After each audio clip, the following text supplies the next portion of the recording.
当你每天早晨走进那口窄小的铁盒子，按下那个通往30层或者是50层高的按钮时，你有没有过那么一瞬间，脑子里突然冒出一个让你不寒而栗的想法？万一这根牵引着几吨重物的钢索突然断裂了，怎么办？或者说，如果这台机器突然失控，像自由落体一样从几百公尺的高空直接坠落到地心，你还能活下来吗？电影里那些电梯急速下坠，火花四溅，最后在底层砸个粉碎的画面，是不是总是在你心头挥之不去？今天我就要带你彻底拆解这个每天都在服务于我们，却又让我们感到一丝神秘恐惧的现代工业杰作。我们会深入到电梯井的深处，去看看那些隐藏在钢铁外壳之下的安全防线。我会告诉你为什么电梯其实是这个星球上最安全的交通工具，没有之一。我们先从最基础的物理逻辑聊起，电梯究竟是怎么动起来的？很多人觉得电梯就像是一个吊在鱼竿上的吊坠，靠着顶部的卷扬机在那硬生生地往上拽。其实这个理解只对了一半。如果你仔细观察过电梯的结构，你会发现在钢索的另一头还有一个体积非常巨大的钢铁块，这就是我们常说的对重。你可以把它理解成一个巨大的跷跷板，电梯叫镶在一头，对重块在另一头。为什么要设计这个对重呢？这可不仅仅是为了平衡重量，更是为了极大化地节省能源。通常情况下，对重的重量被设计成电梯角箱自重加上额定在重量的 45% 到 50%。 也就是说，当电梯里面载着大约一半人的时候，电梯两端的力量是几乎平衡的。这时候，顶部的电动机只需要提供一点点摩擦力，就能像拨动钟摆一样轻松地让几吨重的电梯上下行。这就是为什么即便在大楼停电，电动机失去动力的时候，电梯也不会立刻像秤砣一样掉下来，因为两边的力量在博弈，它更有可能只是静静地停在原处。既然提到了钢索，那是大多数恐慌的来源。很多人担心钢索会断，但实际上，现代电梯使用的钢索，每一根的强度都足以支撑起整个满载的轿厢，而一台普通的家用或商用电梯通常会配备5到8根这样的钢索。这意味着即便其中4根同时断裂，剩下的1根依然能保证电梯不会坠落。而且这些钢索并不是普通的细铁丝，它们是由无数根高强度钢丝凝成的骨，再由多个骨凝成的绳，中心通常还有一个合成纤维或麻纤维制成的绳心，用来储存润滑油，确保钢索在长期的弯曲和拉伸过程中不会因为前侧而磨损。这几根钢索同时断裂的几率是多少呢？根据建筑安全数据统计，这种情况发生的概率甚至比你连续中2次彩票头奖还要低。因为在日常的维护保养中，维保人员会定期检查钢索的磨损、断丝情况以及直径变化。一旦发现异常，在它达到危险临界点之前就已经被更换掉了。但我们作为工程师，永远不会只依赖一种安全机制。假设我们说的是万一，如果所有的钢索真的因为某种极端原因，比如地震、火灾或者人为破坏而全部断裂了，电梯就会进入自由落体模式吗？答案依然是否定的。这就要提到电梯史上最伟大的发明，也是让电梯能够普及到摩天大楼的神级装置——限速器和安全钳。在1854年的纽约水晶宫博览会上，电梯之父伊莱沙奥提斯做了一个惊世骇俗的表演。他站在一个装满货物的电梯平台上，升到高空，然后命令助手用斧头砍断了唯一的悬挂钢索。在全场观众的尖叫声中，平台并没有坠落，而是在下坠了仅仅公分后，就牢牢地卡在了导轨上。奥提斯先生摘下礼帽，平静地说了一句：“各位先生，一切安全。”这个奇迹的背后，就是限速器和安全钳的配合。限速器就像是电梯的大脑，它安装在机房内，通过一根单独的限速器钢丝绳与轿厢相连。当轿厢运行的速度超过额定速度的 115% 时，限速器内部的离心装置就会因为旋转过快而张开，像棘轮一样死死地锁住限速器钢索。一旦这根限速器钢索被拉住，它就会带动安装在电梯轿厢底部的安全钳联动机构。安全钳是什么？它就像是一对强有力的钢铁巨手，紧紧地抱在电梯井两侧的钢制导轨上。安全钳内部的楔形块会随着连杆的拉动，猛地楔入导轨与前体之间的间隙。由于楔形块的特殊设计，电梯下坠的力量越大，它就楔得越紧。在巨大的摩擦力作用下，几吨重的电梯会在极短的距离内强行制动。火花四溅中，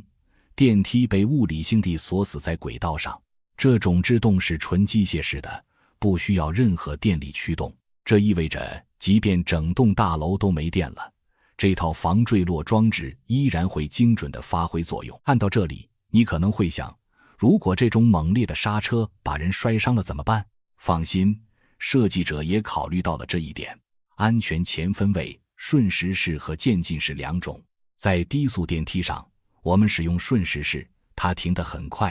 但在高速电梯上，我们使用渐进式安全钳，它内部有强力弹簧缓冲，能让电梯在一段滑行距离内平稳地停下，尽量减少对乘客身体的冲击。如果你觉得这两道防线还不够，那我们再往电梯井的最底部看，在那里安装着最后一道保险——缓冲器。缓冲器通常有两种，一种是弹簧缓冲器，多用于低速电梯；另一种是油压缓冲器，用于高速电梯。你可以把它想象成一个巨大号的汽车避震器。如果上述所有的安全装置全都失效了，电梯以最后的力量砸向井底，缓冲器会接住它。油压缓冲器通过压缩内部的液压油，将电梯下坠的巨大动能转化为热能消耗掉，给轿厢一个缓冲的过程，防止它直接硬生生地撞击水泥地面。虽然这时候电梯肯定报废了，但它能极大地提高舱内乘客的生害几率。除了这些惊心动魄的防坠落装置，其实电梯最常出现的故障反而是一些细微的安全保护。比如，你可能遇到过电梯突然停在半空中不动了，灯还亮着，但就是不开门。这时候很多人会恐慌，觉得电梯要掉了，但实际上这通常是电梯的自我保护机制启动了。现代电梯部满了成百上千个电子传感器，只要检测到门锁回路断开，或者是某个电子元件运行参数异常，电梯就会立刻执行急停，宁可把你关在里面，也绝不带病运行。说到电梯门，这也是一个充满智慧的地方。你有没有发现，电梯门如果不关紧，电梯是绝对不会起步的。这是因为在电梯的每个层门和轿门上都有一套机械与电器连锁装置，只有当门完全闭合，金属锁钩插入卡槽，电路接通，控制系统才会接收到可以运行的信号。而且现在的电梯门边缘都装有红外线光幕，就像一道无形的墙，只要有一只手或者一根头发撕挡在那里，门都不会强行关闭。所以如果你真的不幸被困在电梯里了，最安全的操作是什么？绝对不是尝试去扒开门跳出去，更不是去撬顶部的安全窗，因为你不知道电梯此时停在什么位置，盲目逃生反而可能让你跌入井底，或者被突然启动的电梯剪切。最聪明的做法是按下报警按钮，拨打维保电话，然后靠在轿厢墙壁上安静地玩手机，等待专业人员来接你。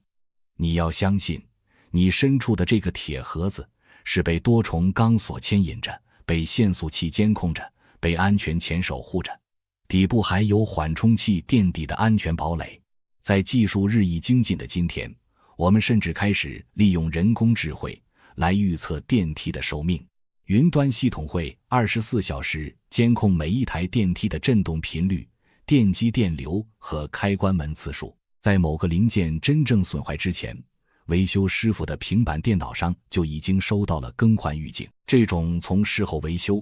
到主动预防的转变，让电梯的安全性再次提升到了一个新的维度。所以，下次当你步入电梯，感受着那轻微的超重或失重感时，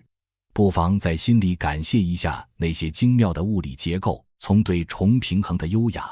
到钢索多重冗余的稳重，再到限速器与安全钳在危急时刻的果断。这一切共同构成了一个隐形的守护网。现代城市之所以能向天空生长，